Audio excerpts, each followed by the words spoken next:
Not this again, Iluna says. I thought we were done with that particular subject. Well, not exactly, I say. We still haven't addressed the main issue.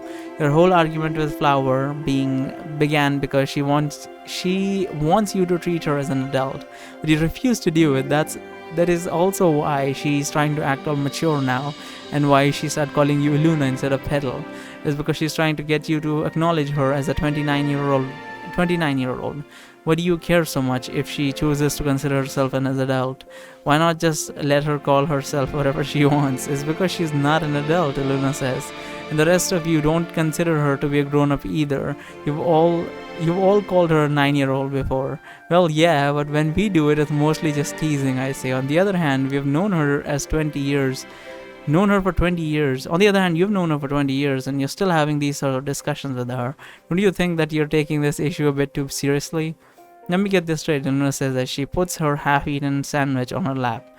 You're trying to tell me that you all consider Flower to be a full-fledged 29-year-old adult, and that I'm the only one in this group who still considers her to have the mental maturity of a child. Rose, do you think that Flower should be treated like a grown-up? Rose says, I'll admit that it's a bit hard to talk to her as if she were an adult, when she often acts in a similar way to my little siblings. This also feels a bit mean to treat her like a child, given how important it is for her to be taken seriously. Look, I say, obviously Flower's brain hasn't matured past the age of 9, and we can all see from her behavior that she is still a child at heart. But what I'm trying to say is that she can also be serious and dependable when it counts. You're definitely not going to see any of us treating her like an adult just because she decided to start imitating Kate's demeanor. But we could still make a compromise. Let her call herself a 29-year-old if it means so much to her. There's nothing wrong with that, is there? Yes, there is, Iluna says.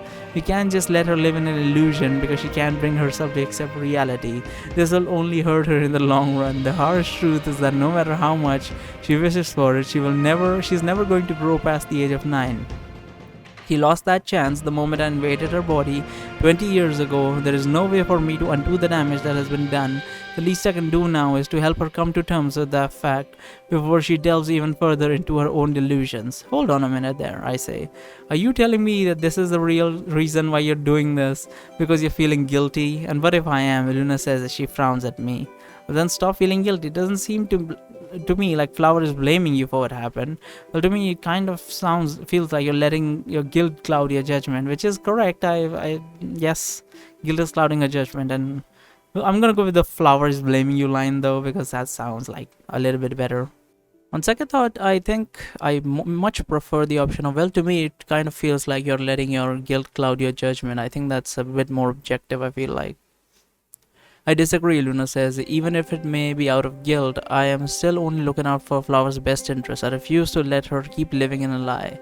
I really think that you're selling Flower a bit short here, I say. Maybe she still acts like a child, but that doesn't make her completely oblivious. She's a smart kid, probably knows very well what her situation is, but she chooses to stay positive about all of this and to make the most of what she has. Don't you think that it would make more sense to interpret her behavior like this given her personality? Sure, maybe she would have liked to grow up like everyone else, but at the same time she also seems to enjoy spending her life as a child. Why not leave it at that and just consider her to be a 29-year-old kid instead of an adult? Surely you can at least give her that much. I will think about it, Iluna says. If it helps, Rose says. I also agree with what Barry said about Flower. She doesn't seem like the type of person who would delude herself into believing things that are not true. I think you might be worrying a little too much. That's a possibility, Iluna says. I will not deny it. Great, I say. I'm glad to see that we're making some progress. Does this mean that you have accomplished your goal for the night, Iluna says. Can we finally end this conversation? Not quite yet, I say. You see, the thing is that I also wanted to talk to Flower about all of this. Since she said that she would only be sleeping for an hour or two, I figured that I would get a chance to speak with her before this night shift is over. Well, then here's an idea, Iluna says. I'm fairly certain the Flower has already been an hour or more. What? I'm fairly certain that it's already been an hour or more since Flower went to sleep, so I'll just wake her up and leave you with her while I go get some well-deserved sleep. Have fun. Hey, wait, I call out to her as the blue light in her eyes fade away. I was thinking that maybe all four of us could have the talk, and damn it, you're not listening anymore, are you? Rose lets out a soft giggle. I almost forgot how much I missed Iluna and her usual grumpiness, she says. I really hope the two of you can resolve their argument soon. So do I say. As we wait for Flower to wake up, I hear Susie's voice coming from the transceiver, although she is too far away from Rose for me to be able to figure out exactly what she's saying. Okay, Susie, I'll be right there, Rose says. Barry, I'm sorry. I know I said I joined you during the whole night shift, but Susie is having some real trouble sleeping, and she's asking me to go read her a bedtime story. Is it okay with you if I leave for the night? Sure, I say, it's not a problem. Thanks, Rose says. Good luck with Flower. I then hear her footsteps as she heads to Susie's room, and a few seconds later she closes the transceiver. In the meantime, Flower is apparently still sleeping. So are both of them sleeping? Why did I get an achievement? Good old days?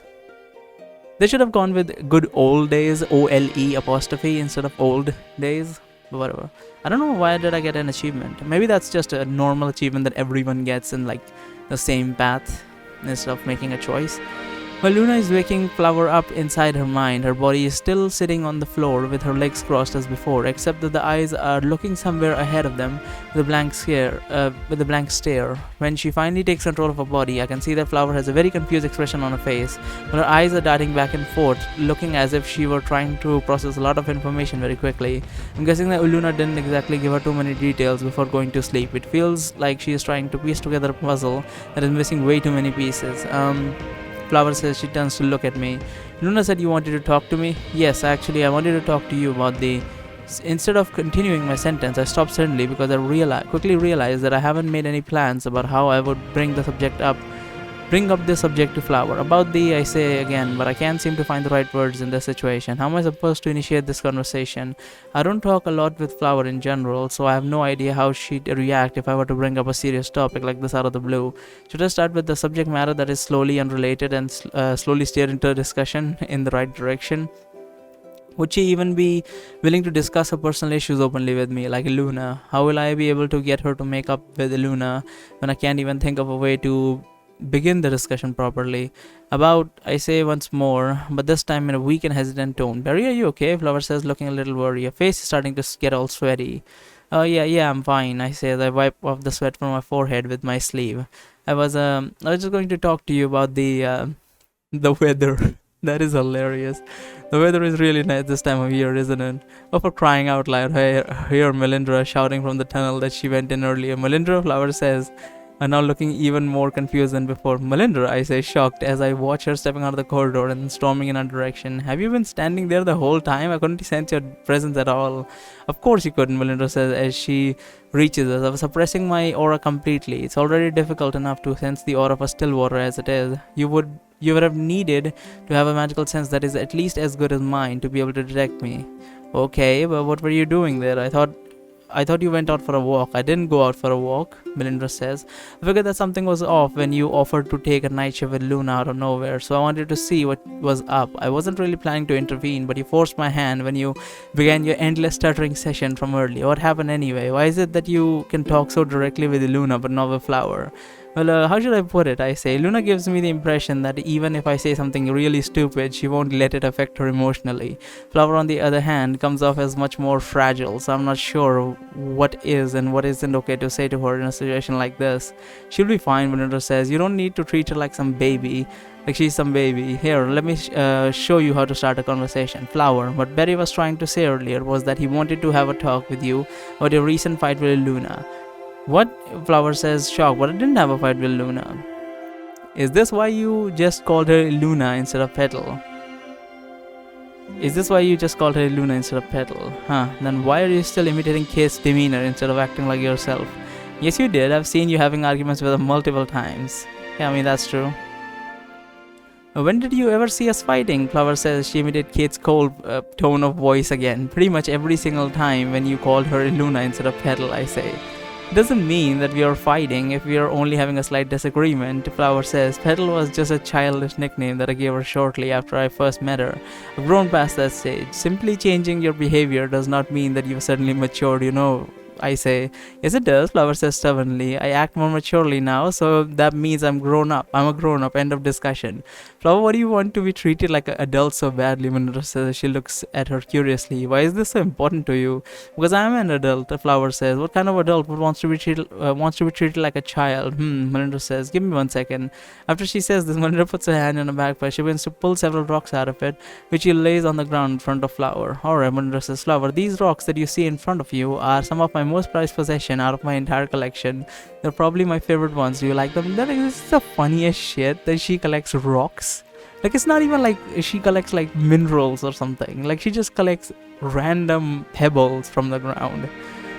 Hopefully they're like super round or like have some like interesting shape. That's why she's interested in them. Otherwise it wouldn't make any sense.